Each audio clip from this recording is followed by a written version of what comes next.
Bienvenue sur ma chaîne. Bienvenue sur ma chaîne.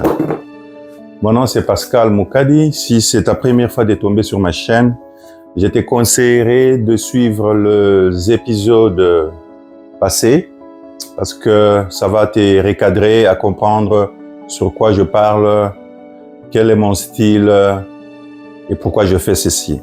Voilà. Mais si tu n'as pas le temps, donc voilà, on va continuer. Et on va continuer avec ce qu'on a déjà posté avant. Avant, j'ai posté la vidéo sur le mariage et là, on a parlé de... La question était, le mariage est-il une obligation? Le mariage est-il une recommandation, un droit humain? Ou le mariage est simplement un choix? Et j'ai démontré que le mariage était un choix. Au fait, le mariage n'appartient pas que aux chrétiens. Le mariage appartient à tout le monde. Hein? Mais n'empêche qu'il y a les chrétiens dans le mariage. Ça veut dire que des chrétiens ont une façon de se comporter dans les mariages et de faire leur choix des partenaires. Et aujourd'hui, je vais parler sur comment trouver son époux ou son épouse.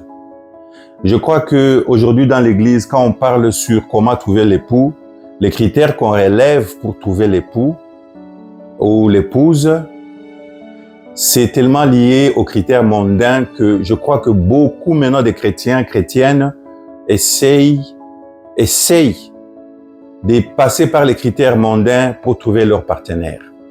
Alors aujourd'hui, on va enlever beaucoup d'ambiguïté pour vraiment rendre les choses simples.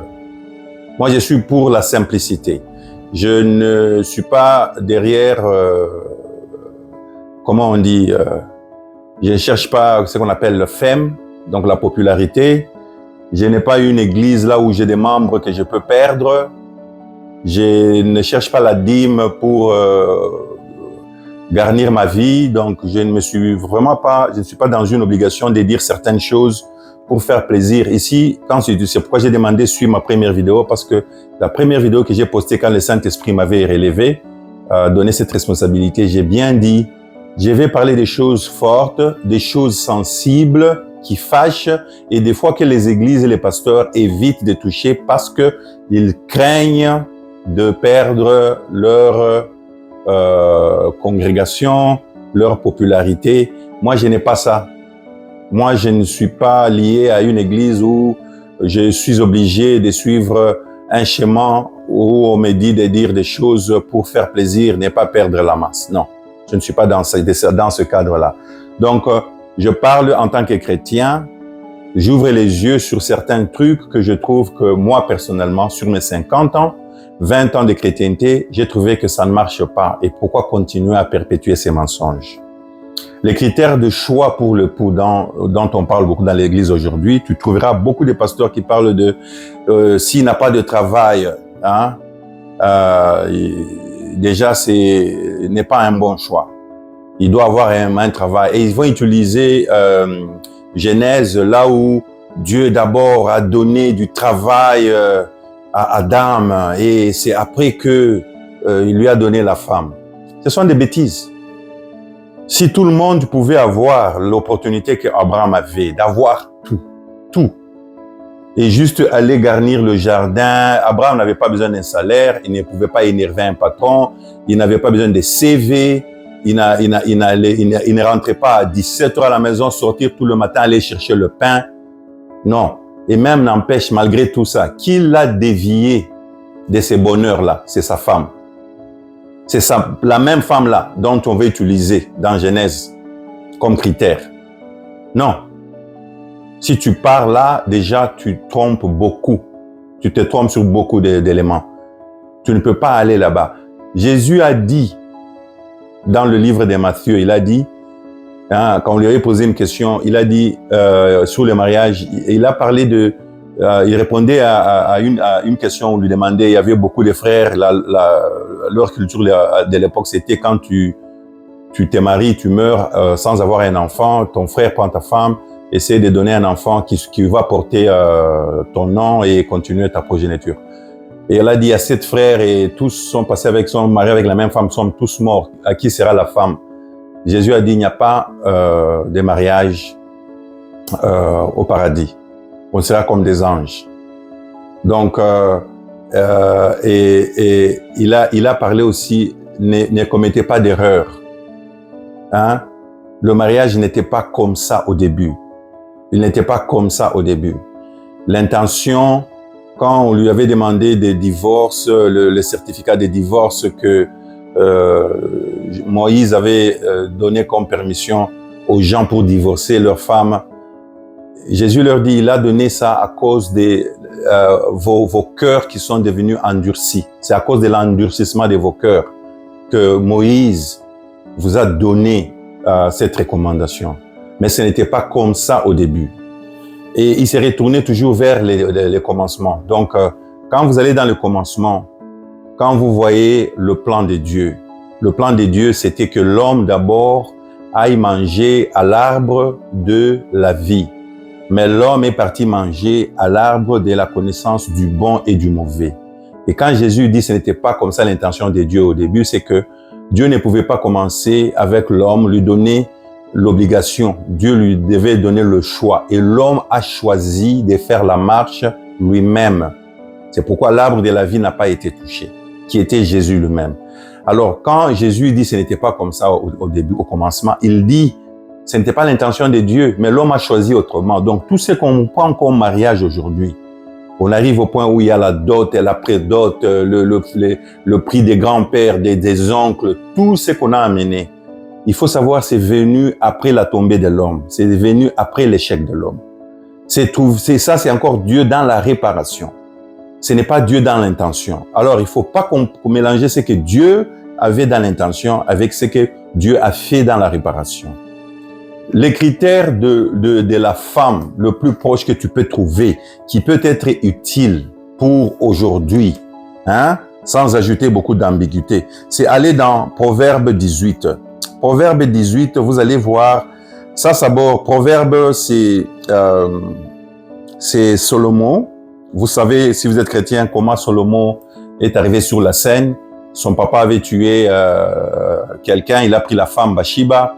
Et le premier fils de Bathsheba, quand il était enceinte, est mort. Et le deuxième fils, c'est Salomon. Et Dieu a béni Salomon d'une façon qu'on dit dans la Bible, à part Jésus, aucun homme n'a été béni comme Salomon. Déjà là, ça nous démontre que, hein, nous, les détails de comment on voit le cœur de Dieu, comment on gère nos difficultés, nos problèmes dans le monde, n'a rien à faire avec Dieu. À qui est ce juge qui donnera faveur à un tueur comme David, comme il a tué quelqu'un, il a pris sa femme. Et quand Jonathan est venu voir David, David a dit à Jonathan, une longue histoire, et puis lui dit, mais si tu avais besoin, si ce que Dieu t'a donné, ce n'était pas assez, tu ne pouvais pas demander pourquoi tu es tué. C'est comme si Jonathan a même soufflé à David que Dieu pouvait te donner même Bathsheba si tu voulais, il pouvait te donner une autre femme. Ça veut dire que quand Dieu dit j'ai choisi quelqu'un, quand Dieu dit que tu es juste vis-à-vis de lui, il y a une façon que Dieu te traite que l'intelligence humaine ne peut pas comprendre. Parce que ce type a tué, mais à la fin, il a pris la même femme et il a eu un enfant que Dieu a béni le plus qu'aucun homme. Donc, déjà là, vous devez comprendre, si vous voulez prendre les critères des mariages juste comme ça, il faut savoir que vous allez vous tromper sur beaucoup de plans parce que Dieu a donné à Bathsheba, a laissé Bathsheba être mariée avec David et il a béni son enfant. Et vous allez voir, le mariage, le premier de David, c'est Saul qui avait donné sa fille à David. Le deuxième mariage de David, c'est Abigail, hein? Nabal, son mari, était un businessman. David a envoyé, des gens pour aller chercher à manger. Et chez Nabal a dit, il allait dire à David là, il ne représente rien pour moi, je paraphrase. Il l'a chassé. Et quand ils sont allés voir David pour lui dire ses problèmes, David a dit, allez, allons chercher Nabal et il va mourir aujourd'hui. En allant, il a trouvé sa femme Bathsheba sur leur chemin qu'il a arrêté. Elle a dit, mon mari n'en vaut pas la peine, tu ne veux pas toucher son sang, laisse-le. Laisse-le. Nabal a appris plus tard, j'espère que son nom c'est Nabal, hein? Il a appris plus tard comment David le cherchait. Il a piqué une crise cardiaque. Et la femme de Nabal, Abigail, est devenue la femme de David. Vous voyez un peu comment un patriarche comme David, comment il s'est marié. Il s'est marié d'une façon très désordonnée. Alors, aujourd'hui, les pasteurs ont du mal de parler des choses comme ça, parce que si tu veux parler du mariage et être béni dans la famille, qui est plus béni que Salomon? Donc, laisser la richesse à tes enfants. Tu ne peux pas avoir d'autres critères à part Salomon. Or, le mariage d'où vient Salomon, c'est un mariage pratiquement qui vient d'un meurtre. Le papa a fait un meurtre. Il a violé la femme de quelqu'un d'autre. Il a tué le mari. Il l'a pris par force. Mais voilà, ils se sont mariés. Aujourd'hui, ces gens-là, ils n'avaient pas Jésus-Christ. Ils n'avaient pas le Saint-Esprit. Le Saint-Esprit venait sur eux et repartait. Hein? Maintenant, nous avons le Saint-Esprit en nous. Nous avons une façon de voir les choses, de faire la différence que même le patriarche avant là, Chisou, priait qu'ils aient la même opportunité. Hein? Qu'il y ait la même opportunité. Alors, nous avons ça. Aujourd'hui, tu peux aller dans l'Ancien Testament, prendre la sagesse et tu viens dans le Nouveau Testament, tu dois filtrer ça à la croix, voir comment c'est passé de l'autre côté. Alors, on va aller dans l'Ancien Testament voir ce que Salomon écrit. Salomon lui-même qui n'était pas... Je ne crois même pas que la Bible nous parle des noms des femmes de Salomon, parce que Salomon avait... Si quelqu'un a 1000 concubines, vous vous rendez compte, ne peut pas vous parler du succès du mariage. Mais il peut vous parler des constats et des échecs. Donc si Salomon nous parle sur vanité des vanités, il a expérimenté tout. Salomon peut nous apprendre beaucoup de choses parce qu'il nous apprend l'apogée de la vanité. Beaucoup de gens aujourd'hui n'auront jamais la chance d'atteindre l'apogée de la vanité parce que les gens n'ont pas de moyens.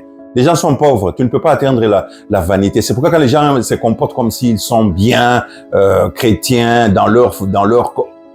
Tu n'as même pas encore été à la plage, voir les femmes en sous-vêtements.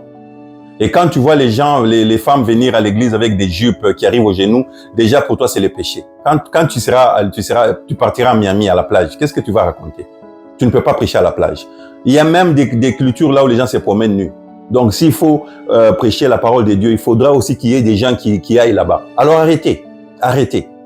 Arrêtez d'être là, tu es dans un quartier, ton pasteur n'est pas le cœur de la tradition et vous traduisez ça comme la spiritualité et vous êtes bloqué. Le choix du mariage est simple si tu suis la Bible. Dans la Bible, nous voyons ici, la Bible dit dans Proverbe 18, 22, la Bible dit, c'est lui qui trouve une femme trouve le bonheur. C'est une grâce qu'il obtient de l'Éternel. Voilà, je vais m'attarder un peu là pour définir ce que ça veut dire. Si tu lis ça, tu es une femme. Tu lis, c'est lui qui trouve la femme, trouve le bonheur. Hein? Il trouve le bonheur, c'est une grâce qu'il obtient de l'Éternel. Si tu es une femme, tu lis ça. Qu'est-ce qui va dans ta tête? Tu vas te poser sûrement une question, tu vas te dire vraiment, si un homme me trouve, moi, il me marie aujourd'hui, est-il une grâce? Est-il une grâce de l'Éternel? Suis-je une grâce? Qu'est-ce que tu possèdes pour devenir une grâce? Parce que je vais amener une nuance après pour voir. Hein? C'est que Dieu a dit dans l'Ancien Testament, hein, comment il nous a montré les détails, des détails simples pour se diversifier entre la femme qui t'amène le bonheur et la femme qui peut t'amener même l'humiliation. Quand tu es une femme, tu es sûr que quand on te trouve par un homme, il trouve le bonheur. Es-tu une grâce? Pour comprendre d'abord ces versets ici, le 18, 22, Proverbe 18, 22, il faut vraiment, ce qu'on dit en anglais, break down, aller partie par partie pour comprendre cette petite phrase-là, qu'est-ce qu'elle veut dire? Elle possède beaucoup de choses qu'il faut décortiquer. Celui qui trouve la femme trouve le bonheur. Ces versets parlent plus aux hommes qu'il ça parle aux femmes, mais ça peut questionner la femme, mais ça parle beaucoup aux hommes. Il faut diversifier d'abord entre trouver et prendre. Pour trouver, il faut chercher. Pour chercher quelque chose, il faut avoir des détails. Tu ne peux pas chercher quelque chose dont tu n'as pas les détails. Alors Dieu dit, c'est lui qui trouve la femme, trouve le bonheur et reçoit qui est la faveur de l'Éternel. Donc, pour trouver, il faut avoir les détails. Et qui va te donner ces détails-là? C'est Dieu lui-même qui doit te donner ces détails, parce que c'est lui qui te dit comment trouver la femme. Mais non, il faut aussi faire la différence. En anglais, quand on parle de la femme en anglais, it's a woman. Qu'est-ce que c'est woman? C'est une adulte de sexe féminin. C'est ça une femme en anglais. Quand on parle de wife maintenant, c'est une adulte de sexe féminin qui a un mari. En anglais, tu ne peux pas devenir wife sans être marié à quelqu'un. En anglais, tu peux être femme sans être marié à quelqu'un. Mais pour être wife, tu dois être marié à quelqu'un. Donc, au fait, en anglais, une femme est femme que quand elle est mariée à quelqu'un. Mais non, quand vous lisez, vous, en français, c'est lui qui trouve la femme. La femme, la définition, c'est une adulte de sexe féminin. Mais vous voyez maintenant, en anglais, la femme, c'est quelqu'un qui est marié à quelqu'un. Déjà là-bas, juste dans cette traduction-là, vous perdez beaucoup de choses en français. Quand Dieu m'a ouvert les yeux sur ça, j'ai vu quelque chose qui a changé ma vie. Parce que beaucoup de gens sont allés chercher une adulte de sexe féminin et ils sont venus avec elle à la maison et ils se sont demandé la question, où est passé le bonheur? Parce que cet adulte de sexe féminin n'a amené que le malheur dans leur vie. C'est pourquoi vous allez trouver beaucoup de gens aujourd'hui malheureux à cause du mariage. Il y a des hommes qui sont morts parce que seulement ils se sont mariés à une mauvaise femme. Alors où est le bonheur là-bas? Où est le bonheur? Combien d'hommes aujourd'hui? Moi, je conseille beaucoup d'hommes en privé. Beaucoup d'hommes souffrent. Beaucoup d'hommes souffrent. J'ai l'exemple d'un ami qui a marié une femme. Il m'a permis de parler de son histoire sans parler de son nom. Il s'était dit qu'ils vont avoir 3 enfants. Mais la femme là était unique dans sa famille. Sa maman avait un grand désir d'avoir beaucoup de petits-enfants. Mon ami là, avec sa femme, ils ont eu leurs enfants. Il avait lui décidé qu'ils vont avoir les enfants vite, vers vingtaine jusqu'à trentaine. Comme ça, quand il a 50 ans, les enfants sont grands, il peut faire le voyage, connaître le monde avec sa femme. C'était ça son plan. Ils se sont entendus. Mais quand ils se sont mariés, la femme est tombée enceinte jusqu'au 6e enfant. Et il est allé, lui, maintenant, dans sa colère, aller faire un enfant ailleurs, avec une autre femme. Mais non, comme ils étaient dans une famille un peu traditionnelle, aussi chrétienne, tout ce qui est sorti après, c'est que les gens parlaient de « Oh, il a trompé sa femme, il a fait une femme en dehors du mariage, il a fait ceci. » Moi, quand j'ai conseillé cet homme, il m'a ouvert son cœur. Il me dit « Mais personne ne voit comment ma femme m'a trompé. » La femme a suivi les conseils de sa maman d'avoir beaucoup d'enfants parce qu'elle voulait avoir beaucoup de petits-enfants. La femme a cédé aux conseils de sa maman. Et quand elle faisait ça, personne n'a vu ça. C'était une trahison. Parce que même quand vous êtes en couple, ce n'est pas que tu es obligé de tomber enceinte à ton choix ou à la demande de tes parents. Ça aussi, c'est trompé. Et maintenant, lui, il était fâché. Il a dit, comme ma femme veut produire des enfants à sa vitesse à cause de sa maman, moi, je vais aussi en faire à mon côté. Parce que s'il en faisait avec sa femme, il trouve qu'il n'allait pas la punir assez. Il allait chercher une autre femme pour commencer à faire des enfants avec. Et tout le monde dans la société n'a vu que la trahison, parce que lui, il est parti en dehors du mariage. Mais personne n'a vu que ce type était mourant. Il était tellement malheureux parce qu'il s'était trouvé en train maintenant, à 50 ans, d'élever des enfants bébés, or qui n'était pas son plan. Son plan d'être libre, de travailler, de marcher, de voyager dans le monde à 50 ans était tombé. Il se voyait maintenant 75 ans en train d'élever toujours les enfants, les amener à l'école. Ce n'était pas son choix, il a été trahi. Alors quand la Bible dit c'est lui qui trouve la femme, il faut savoir que la femme dans la Bible c'est une épouse. Il ne faut pas croire que c'est une adulte de sexe féminin, c'est une épouse. Le bonheur, c'est quoi? Le bonheur, c'est les caractères de cette femme, les valeurs qu'elle possède, l'honnêteté, l'intégrité que l'homme bénéficie en se mariant avec elle. C'est ça, le bonheur. Donc, cette femme, cette épouse-là, qui la rend épouse? Parce que c'est un adultère de marier quelqu'un qui est déjà marié à quelqu'un. Mais dans ces cas ici, c'est lui qui transforme cette femme en épouse, c'est Jésus-Christ lui-même.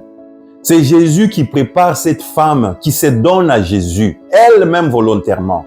Jésus la transforme en épouse, étant le premier mari. Il la travaille sur le plan spirituel, sur le plan émotionnel. Jésus lui donne conseil, même physiquement, comment se traiter. Cette femme, quand elle fait cette démarche avec Jésus, elle est indépendante en tout. Mais elle s'est fait indépendante dans le sens où elle prépare de l'espace pour un mari. C'est pas l'indépendance féministe là-bas. Je n'ai pas besoin d'homme. Non. Cette femme, Jésus, est déjà son mari.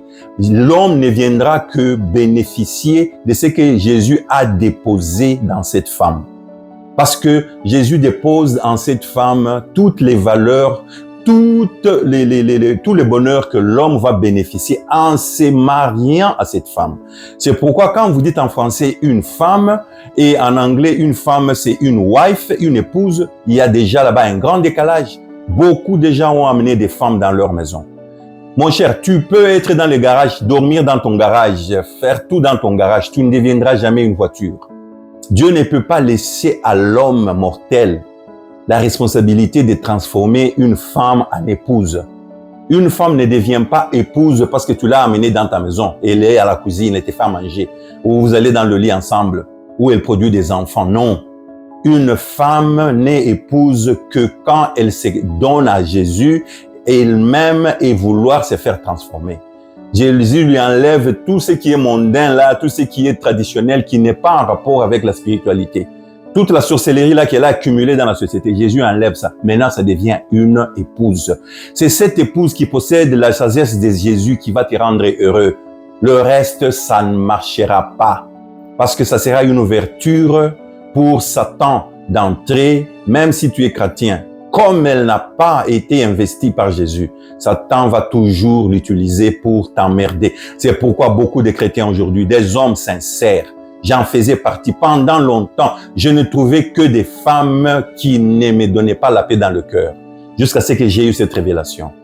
Et après, quand j'ai rencontré ma femme, j'avais des critères simples. Parce que j'avais passé beaucoup de temps dans les célibats avec le Seigneur, seul avec le Seigneur, pour qu'il me souffle quels critères déterminent une épouse. Et à la fin de 6 ans de célibat avec le Seigneur, quand j'entrais dans une salle, je vois les femmes. Tu peux voir 500 femmes dans une salle à une fête. Il n'y a que 15 épouses. Parce que tout ce que tu vois là-bas, c'est haut talon, pantalon serré, ceci, cela, comme vous appelez déjà BBL, je ne sais pas ça veut dire quoi, mais il n'y avait pas d'épouse. Et quand Dieu m'a donné les critères de l'épouse, une épouse, c'est une femme qui se donne, même si elle n'est pas mature spirituellement, elle peut prendre maturité avec Jésus pendant qu'elle est célibataire. Mais c'est sûrement des femmes qui ont d'abord un esprit fertile, une âme fertile que tu peux, une âme sur laquelle Dieu peut déposer. Parce qu'une femme qui n'a pas d'âme fertile, Dieu ne peut rien faire avec elle. Alors, tu peux, toi maintenant, parce qu'il y a beaucoup de femmes aujourd'hui, ils ne se donnent pas à Jésus. Dieu commence à entraîner des hommes pour le rendre maintenant voyeur des épouses. Moi, je peux rencontrer des gens, je sais, ils vont se marier. Il n'a pas marié une épouse. Ce type a marié une femme. Je suis allé à beaucoup de mariages et me suis tenu à la tête. J'ai dit, ça va sauter. Et beaucoup d'hommes, dans ces cas, sont malheureux. Sont malheureux. Ils n'ont pas les soutiens de leur femme, parce qu'ils ont de leur épouse, parce qu'ils ont marié des femmes. C'est Jésus qui rend la femme épouse. C'est Jésus. C'est comme ça que David avait tout, mais il n'avait pas d'épouse. David a souffert, il avait tous les moyens du monde, mais il n'avait pas d'épouse. Il n'avait pas d'épouse. Même Adam a souffert parce qu'il a eu une femme lui-même. Il a eu une femme. Il n'a pas laissé à Dieu la chance de la rendre épouse. Vous voyez comment ça s'est tourné? On en paye jusqu'à aujourd'hui. Alors, il faut maintenant définir, vous les hommes qui cherchez les épouses, ne prenez pas les femmes. Si tu écoutes ces messages, tu es déjà en fiançailles avec une femme, tu verras maintenant la différence. Une épouse, elle est mariée déjà à Jésus-Christ avant que tu la trouves. Jésus est déjà marié avec elle. Quand maintenant toi tu la trouves, tu ne trouves que le bonheur. C'est lui qui la transforme pour toi. C'est ça le bonheur. Ça ne sert à rien de te marier pour 20 ans, 30 ans, 50 ans et d'essayer de transformer une femme en épouse. Où est le bonheur là? À quel moment tu vas vivre? À quel moment tu vas voyager dans le monde, vivre, voir la beauté de ce monde? Parce que tu es là toujours trempé dans des difficultés avec ta femme. Ta femme qui écoute les conseils de tout le monde, des films nigériens qu'on montre là-bas, comment truquer l'homme, comment préparer pour les séduire. Des choses bêtes aujourd'hui qui ont pénétré l'église. Maintenant, le secret, c'est ici. C'est lui qui trouve la femme, trouve le bonheur et reçoit la faveur de l'Éternel. Ça, c'est la femme. Tu peux aller à l'interview, tu viens comme ça. Elle est en train de prier parce qu'elle priait quand tu étais pas dans sa vie. Jésus lui montrait déjà son chemin.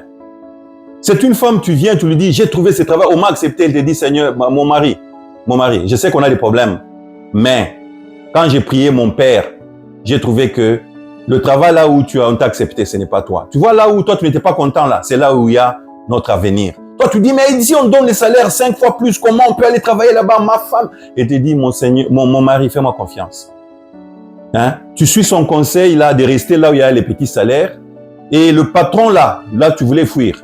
Il dit, reste dans ton travail là-bas. Le patron, il fait un scandale, on les chasse, on t'élève à la position du patron. Et tu trouves les salaires des 5 fois que tu cherchais là-bas, dans le travail que tu connaissais, l'environnement que tu connaissais. Là où tu voulais aller, là où on te promettait 5 fois les salaires, là où tu voulais aller dans ton intelligence là. Hein? Maintenant, après 2 mois, tu apprends que la compagnie là est tombée en faillite. Voilà la femme sage, l'épouse que Dieu a formée. C'est ça la différence. Mais si c'était une femme, elle allait te dire, tu es malade, hein? Prends le travail là, commence demain. Quitte là-bas. Même là, ne dis même pas au revoir. Et voilà, tu vas aller là-bas, 2 mois, vous n'avez pas de travail. Et quand maintenant tu n'auras pas de travail, cette femme va te faire souffrir, même te quitter. Parce que sa sagesse vient de comment je vais faire les ongles, quelle voiture je vais conduire. Tu as une sorcière dans ta maison, une narcissiste. Voilà la différence. La femme là, quand vous cherchez là, l'épouse là, c'est Dieu qui la crée. Le bonheur, c'est ce que je viens de décrire là, c'est ce qu'elle te donne. Cette femme là, elle n'a pas besoin de ton contrat de mariage. Aujourd'hui, on commence, tu vois les pasteurs américains parler, il faut trouver un homme qui a le mariage, il faut faire bien les contrats. On commence, mon Dieu, dans l'église, on commence à donner donc notre paix. Notre paix, on se repose sur un contrat avec son mari. On compte sur le contrat. Le contrat qui est géré, érigé par de mondains. On doit aller devant les juges. Les pasteurs vont devant les juges aujourd'hui pour se partager le bien. Paul a dit, la seule façon de ne pas briser la loi, c'est de ne pas avoir une loi à briser. Tu ne peux pas avoir une loi sans la briser. Paul a déjà dit, la seule façon de ne pas briser une loi, c'est de ne pas avoir une loi à briser. Tu as déjà un contrat. Satan sait déjà où aller toucher pour te faire mal. C'est comme ça aujourd'hui, beaucoup de femmes, quand elle a des problèmes déjà avec son mari, elle commence à lire les contrats. Qu'est-ce qu'elle va avoir après 7 ans de mariage? Satan déjà entre. Elle commence à se dire, si j'ai ça et puis j'ai John à la gym, là, mon entraîneur, j'ai fait ma petite vie. Mes enfants ont déjà grandi. Mais si cette femme n'avait pas ses contrats regardés, elle allait voir comment gérer son problème. Satan n'aura pas d'ouverture. Aujourd'hui, on a ces choses-là. On commence à être malin dans le mariage chrétien. Mais on est arrivé là comment? On commence à être malin dans le mariage chrétien. Aujourd'hui. C'est faux tout ça. C'est faux. Je vais parler dans un autre épisode sur le contrat de mariage. Comment faire son contrat de mariage. Moi, je l'ai fait avec ma femme. Vous allez voir comment on nous a menti pendant longtemps. Dieu a dit, c'est lui qui trouve. Donc, vous les hommes, il faut trouver. Pour trouver, tu dois avoir les critères, les éléments. Tu dois savoir ce que tu cherches. Et ces éléments là-bas, c'est Dieu qui doit te donner. Et pour avoir ces éléments, toi aussi, tu dois marcher avec Dieu. Comme ta femme a marché avec le Seigneur qui l'a rendue épouse. Dieu ne va pas faire d'une femme épouse pour que toi, un voyou, tu viens prendre cette femme-là. Non. Qu'est-ce que tu as fait pour Dieu là, hein? Ou pour qui tu te prends, Moïse? Tu as fait quoi pour Dieu? Pour avoir une épouse. Toi, tu as besoin d'une femme parce que tu n'as pas marché avec Dieu. Mais si tu marches avec Dieu, il va te souffler les critères de trouver une épouse. Comme ça, quand tu entres dans une salle, tu vas à l'église. J'allais à l'église, je ne voyais que des sorcières dans l'église. Moi, je n'ai pas marié ma femme dans l'église. Moi, ma femme m'a trouvé dans l'église. Je l'ai invitée à l'église, ma femme. Elle avait une âme fertile. J'ai trouvé ma femme, je lui parle du Seigneur. Elle a arrêté même son travail. Elle est venue me visiter en Afrique du Sud, de Moscou, pour une visite d'1 semaine.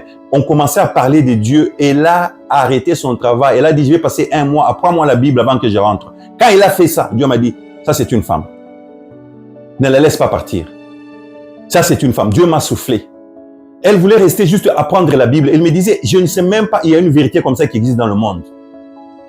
Elle voulait apprendre plus. Elle a demandé son travail. Donnez-moi 2 semaines. On l'a dit non. Si tu ne viens pas, il faut donner la lettre de résignation. Elle a fait la lettre de résignation sans me demander même moi. Elle a fait ça. Et puis, j'ai seulement appris ça après. Elle a dit, je ne repars pas comme prévu.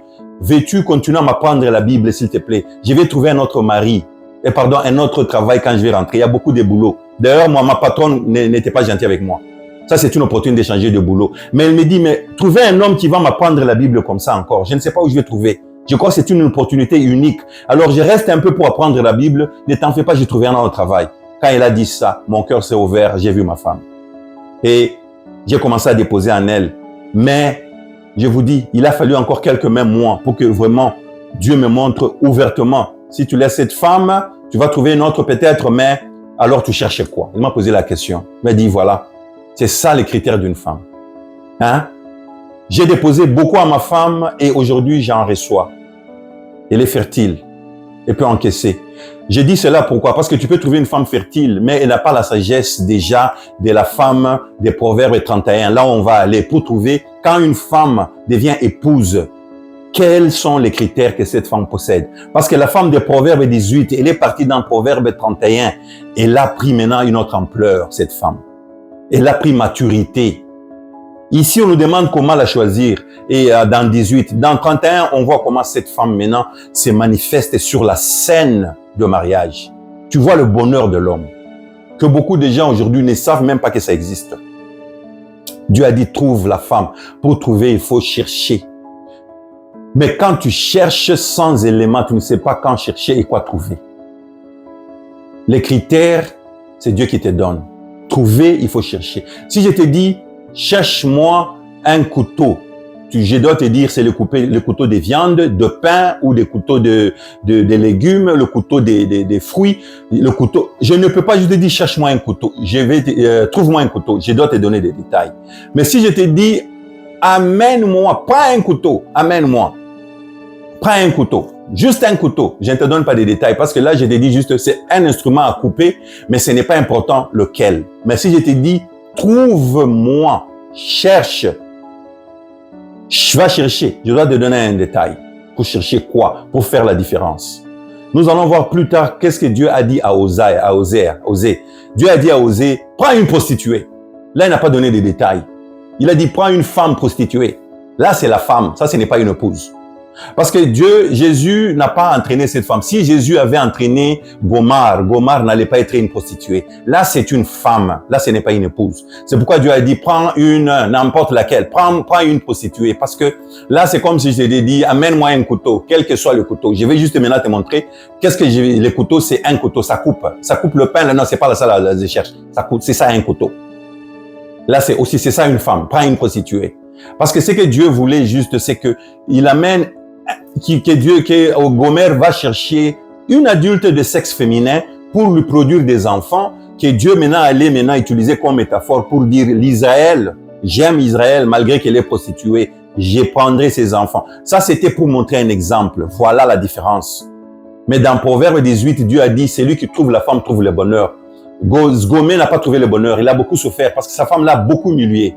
Qui veut avoir une femme qui couche avec tout le monde? Tu la prends, elle rentre encore dans la prostitution. Où est le bonheur là-bas? Hein, où est le bonheur? C'est ça le problème de trouver une femme. Mais une épouse, Dieu a dit, si tu trouves l'épouse, tu trouves le bonheur et tu reçois la faveur de l'Éternel. Voilà la différence.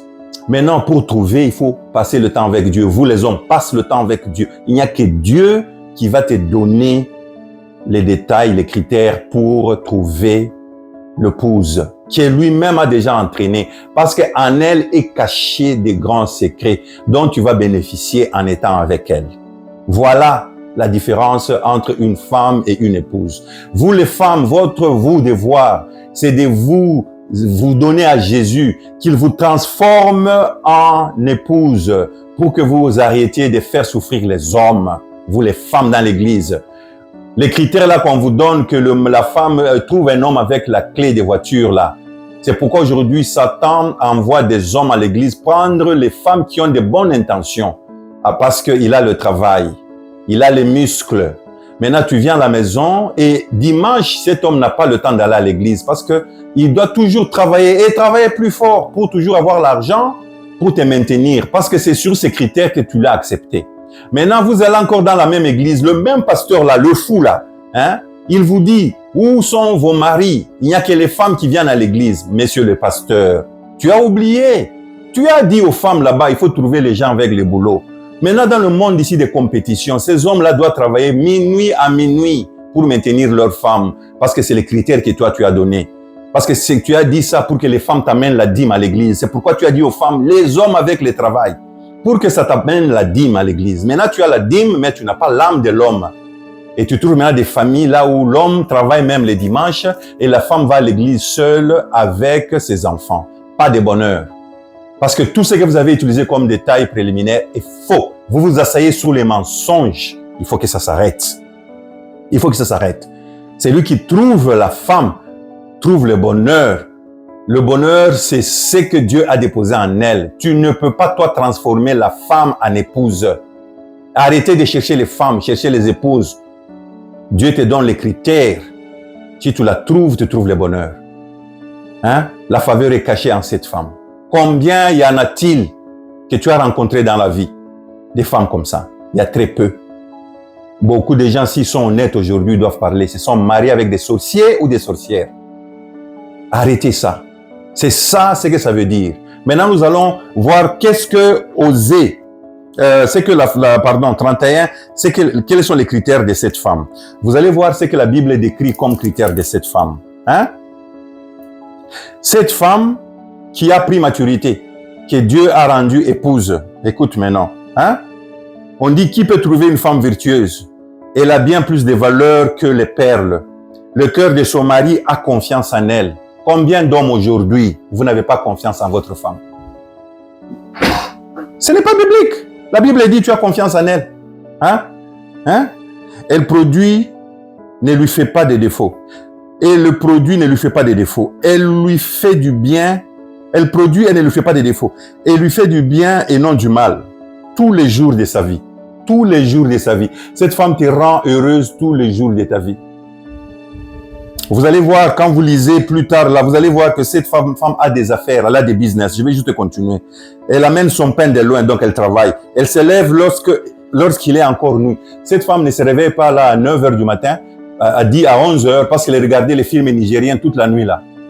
Ça, c'est ça les femmes qu'on a aujourd'hui par les chrétiens. Elle regarde les films des sorciers là, des marabouts, toute la nuit, elle est fatiguée, elle se réveille à 11 h. Toi là, quand tu es parti au travail, tu es parti affamé, tu n'as même pas mangé.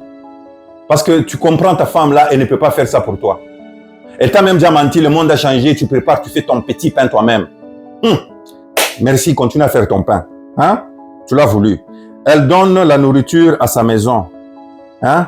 Et la tâche à ses servants. Donc elle se réveille à 4 h du matin, elle se lave, elle s'embellit, elle prépare à manger pour ses enfants et même pour les travailleurs et les travailleuses. Quand les travailleurs se réveillent vers 7 h du matin, elle trouve à manger. C'est la patronne qui a préparé. Maintenant, elle leur donne les tâches de la journée parce qu'elle doit sortir pour aller travailler, cette femme-là. Cette femme-là, mon vieux, cette femme-là te rend heureuse. Elle est businesswoman. C'est pourquoi je t'ai dit au début, on n'a pas besoin de ton contrat de mariage. Parce que c'est toi qui as besoin d'avoir un contrat avec elle. Parce que si elle te quitte là, elle part avec tout son bonheur. Hein? Elle part avec toute sa faveur. Donc, voilà. Dieu n'a pas voulu que l'homme puisse choisir la femme. Dieu a voulu que l'homme cherche la femme, mais c'est à la femme que Dieu a remis le choix de l'homme qu'elle veut avoir. Donc cette femme-là, comme Jésus lui a déjà ouvert les yeux, elle comprend les critères d'un homme à travers Jésus. Si tu entres dans son espace, tu peux toi la chercher, tu arrives, mais c'est elle qui t'est choisi. C'est elle qui t'est choisi. Tu ne peux pas venir là, te vanter devant elle avec sa voiture. Tu vois, elle fait les affaires. Cette femme que tu travailles, tu ne travailles pas vraiment. Ce n'est pas par ces critères-là qu'elle t'a choisi. Mais tu ne resteras jamais longtemps avec cette femme sans trouver du travail, sans faire quelque chose. Parce que elle est motivante, cette femme. Elle te motive. Voilà. Ça n'a rien à faire avec la sorcière qui se laisse à la maison, là. Hein? Écoutez-moi, excusez-moi les termes que j'utilise. Hein? Hein? Ça n'a rien à faire, parce que la sorcellerie, c'est ça, c'est faire de quelqu'un sans la volonté de quelqu'un. C'est tricher derrière la volonté de quelqu'un. C'est ça la sorcellerie. C'est ça la rébellion, c'est ça la sorcellerie. Vous croyez que c'est aller au cimetière la nuit? Non, non, non, non. C'est aller contre la volonté de quelqu'un. Donc si tu maries quelqu'un, mais tu sais que tu ne peux pas rendre heureux, tu as pris la volonté de quelqu'un. Tu es sorcière. Et aussi toi, Si tu n'as amené que la clé de la voiture, tu n'as même pas d'assurance pour ta voiture là. Tu es sorcier. Voilà. Cette femme, hein, la Bible parle de cette femme. Il faut lire le Proverbe 31. Je n'ai pas envie de tout lire jusqu'à la fin, c'est long. Et vous allez voir à la fin, on dit, même la beauté passe. Hein? À la fin, c'est dit, hein? Son mari et ses enfants commencent même à la glorifier, hein? À lui dire des choses comme ses fils s'élèvent et la disent heureuse. Son mari s'élève et lui donne des louanges. Le mari lui donne des louanges. Le mari. Plusieurs filles ont une conduite vertueuse. La grâce est trompeuse et la beauté est vaine. La femme qui craint l'Éternel est celle qui sera louée. La femme qui craint l'Éternel est celle qui sera louée. Si ta femme ne craint pas l'Éternel, tu perds le temps. La femme doit craindre l'Éternel parce que elle a connu Christ. C'est lui qui l'a transformé de femme en épouse. Christ était son premier mari. Vous les hommes, si tu veux sortir avec quelque chose de cette vidéo, tu dois prendre une femme qui est sortie avec Jésus avant toi. Les gars, Jésus n'amène pas ta femme en boîte de nuit, n'amène pas prendre la drogue, Jésus ne lui fait pas faire des choses bêtes. Non, nous tous, quand on trouve une femme qui est sortie avec un homme généreux, riche, tu as du mal à combler la chaussure de l'homme là. Ça fait peur. Même dans le monde aujourd'hui, si tu trouves une femme qui est sortie avec un milliardaire, un type bien gentleman, tu as du mal. Tu ne peux pas lui donner moins que c'est à quoi elle est habituée. Maintenant, Jésus-Christ, quelle compétition tu vas avoir? Tu vas marcher sur tes pieds, les pointes de tes pieds tous les jours. Parce qu'il n'y a pas meilleur que Jésus. Mais si tu as marché avec Jésus, tu auras aussi certains éléments pour combler cette femme. Voilà le secret. C'est comme ça qu'on choisit une femme. Hein? Sinon, Osée a trouvé une femme. Osée a une femme, mais les chrétiens doivent trouver une épouse. Voilà la différence. Que Dieu vous bénisse et restez branchés pour ce qui vient à l'avenir. God bless you.